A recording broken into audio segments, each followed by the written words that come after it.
李桥嘅友情三部曲迄指嘅周之环，还有个 V 与身体，然后还有善礼同传奇，三部作品。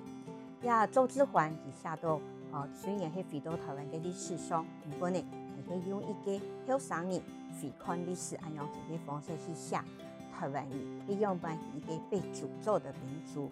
不过那个被诅咒，并不是因为讲生发出台湾而被诅咒，而是台湾因为人的罪过而被诅咒。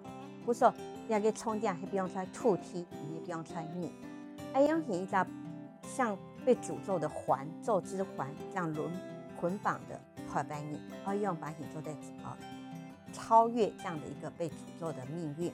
你在那个小说底度就提到了，你应该要回归兔踢。回归生态，按样一个想法，按样嘅想法，才是友情三部曲的第二部。美与身体要强用，美与身体嘅主角名係挺神奇，一個很多何必生，然後一個假嘅朋友都吳以涵。人何必生？人的生命有沒有意義？提供你嘅意義，人的生命的意義，所以才要把你去彌補其他嘅過錯。弥补自己的过错，然后在赎罪的行动中找到意义。什么样的你就要来感受你跟什么样的痛苦，用自己的行动去减少人世间其他人的痛苦。按样子，你当何必生呢？人才会有意义，不是无遗憾。也是美丽身体，也是得到那个台湾文化奖非常重要的一部长篇的小说。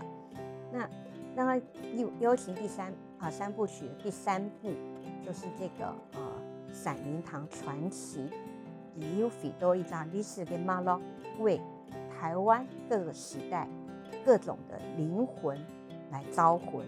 那地度包括许多南洋的台湾字体，包括在204天地度，包括在195年抵抗那个台湾本日本人结束的抗争地步来牺牲的人。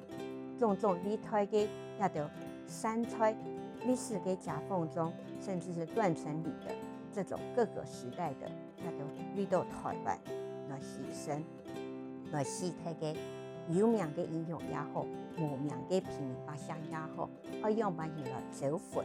在那个地方呢，伊条老师就用佢嘅小说，佢写出了那个印象直观术，在一片绿色嘅印象中。